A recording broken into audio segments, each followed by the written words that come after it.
वज़ीर-ए-आज़म आज 5 रोज़ा दौरे पर चीन रवाना होंगे। वफाकी वज़रा बराए ख़ारजा इत्तला तवानाई भी वज़ीर-ए-आज़म के हमरा होंगे। मौजूदा हुकूमत में शहबाज शरीफ का ये पहला दौरा चीन होगा। वज़ीर-ए-आज़म चीनी सदर शी जिनपिंग, वज़ीर-ए-आज़म ली क़ियान से मुलाकात करेंगे। मुलाकातों में चीन पाकिस्तान ताल्लुकात और बाहमी दिलचस्पी के अमूर पर तबादला ख्याल होगा।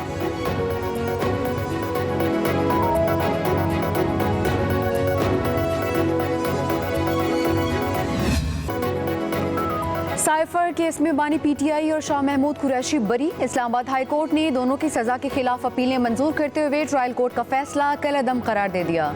चीफ जस्टिस आमिर फारूक ने मुख्तसर फैसला सुनाया। ट्रायल कोर्ट ने दोनों रहनुमाओं को 10-10 साल कैद की सजा सुनाई थी। इस्लामाबाद हाई कोर्ट के बेंच में चीफ जस्टिस के साथ जस्टिस मियां गुल हसन औरंगजेब शामिल थे।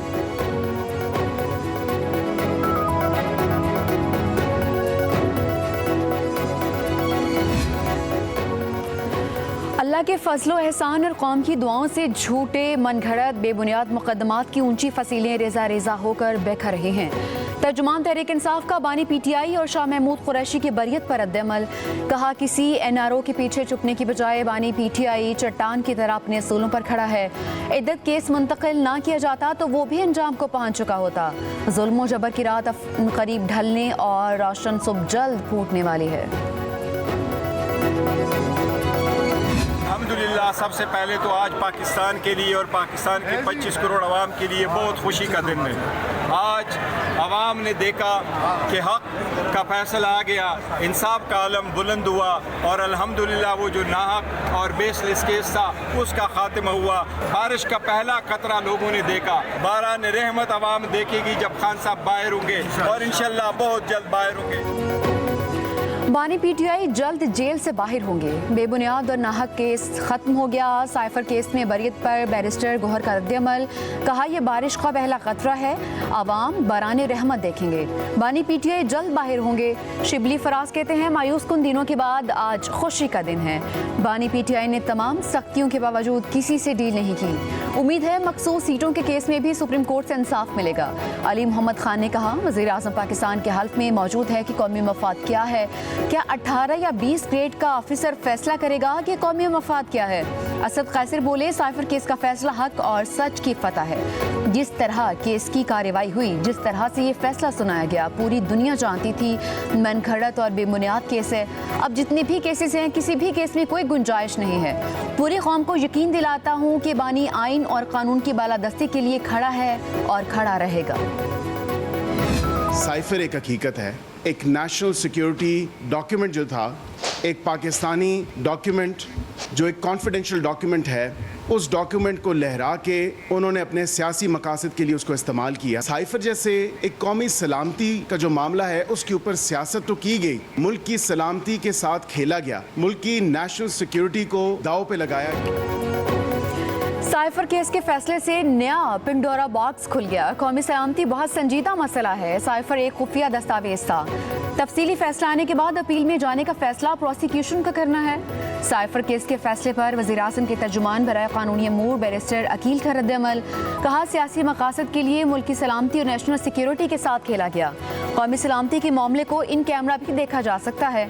हुकूमत मुल्क की सलामती पर किसी किस्म का समझौता नहीं करेगी। अवाज पाकिस्तान और हुकूमत कौमी सलामती की हिफाजत हर कीमत पर करेंगे।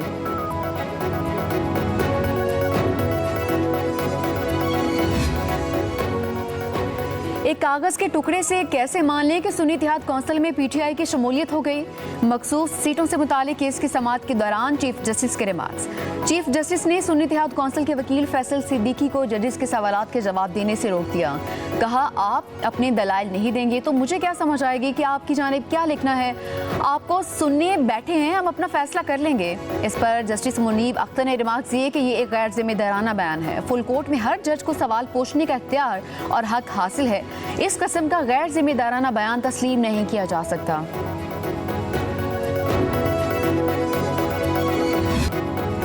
सुन्नी इत्तेहाद कौंसिल की मखसूस सीटों से मुतालिक केस की समाअत आज फिर होगी। नून लीग और पीपल्स पार्टी समेत दीगर तमाम जमातों ने सुन्नी इत्तेहाद कौंसिल की अपील की मुखालफत कर दी। चीफ जस्टिस काजी फाइज ईसा ने कहा कि इसका मतलब आप सब इजाफी मिली हुई सीटें रखना चाहते हैं। जस्टिस जमाल मंदोखेल ने रिमार्क्स दिए कि इंतखाबी निशान वापस होने के बाद तासुर दिया गया कि सियासी जमात खत्म हो गई। अवाम ने आज़ाद नहीं बल्कि सियासी जमात के नामजद अफराद को वोट दिए हैं।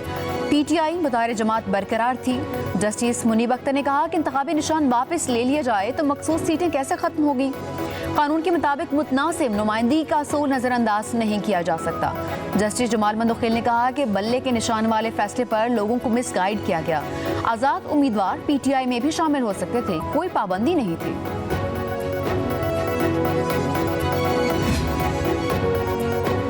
इस्लामाबाद हाई कोर्ट में जस्टिस बाबर सत्तार के खिलाफ सोशल मीडिया मुहिम और फैमिली का डेटा लीक करने पर तौहीन अदालत केस की समाअत। जिन्होंने सोशल मीडिया मुहिम का आगाज किया उनका पता लगाएं, जो असल लोग हैं उनका तयन करें, हम ऑर्डर करेंगे।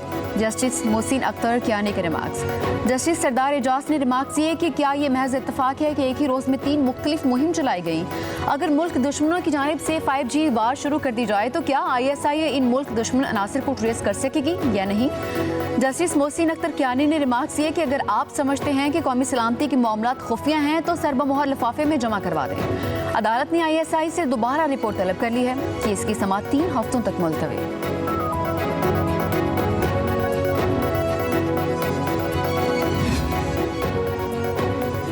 गुज़िश्ता रोज दिन भर सूरज आग बरसाता रहा। रात को लाहौर समेत कई शहरों में तेज हवाओं के साथ बारिश ने गर्मी का जोर तोड़ दिया।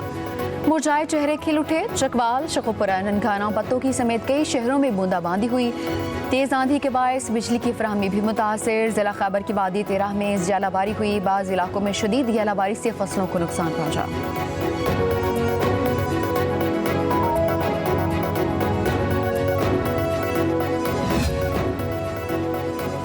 मुल्क भर में बिजली का शॉर्टफॉल 5172 मेगावाट तक पहुंच गया। ज़राए के मुताबिक बिजली की तलब 26,000 मेगावाट और पैदावार 20,828 मेगावाट है। मुल्क भर में 6 घंटे तक बिजली की लोड शेडिंग। लाइन लॉसेस वाले इलाकों में 12 से 14 घंटे की लोड शेडिंग जारी।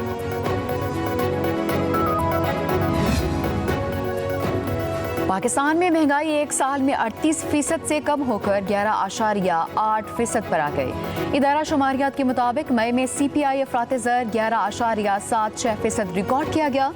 अप्रैल में CPI अफरात ज़र 17.34% था।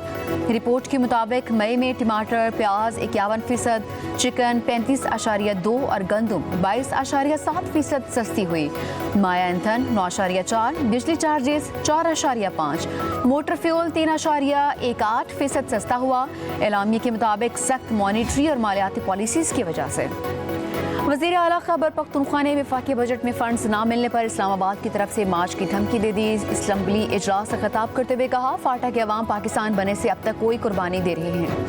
फाटा के लोग आते हैं, हमसे सवाल करते हैं कि हमसे वादा किया था, क्यों पूरा नहीं किया जा रहा। अली अमीन गंडापुर ने कहा कि हमें फ़ौरन से पहले पैसे ना मिले तो फिर रद्द-ए-अमल के लिए तैयार हैं। हम हेल्थ कार्ड को बढ़ाकर 20 लाख रुपए तक लेकर जाएंगे। वज़ीर आला पंजाब मरियम नवाज शरीफ ने चीफ मिनिस्टर हिम्मत कार्ड प्रोजेक्ट की मंजूरी दे दी। पहले फेज में स्पेशल अफराद को 3 साल के लिए माहाना वज़ाइफ देने का फैसला। स्पेशल अफराद का वजीफा 6,000 से 7,500 रुपए कर दिया। वज़ीर आला मरियम नवाज की व्हील चेयर के लिए आगाही मुहिम चलाने की हिदायत। कहा, स्पेशल अफराद हमारे लिए बहुत अहम है, हर मुमकिन मुआवनत करेंगे।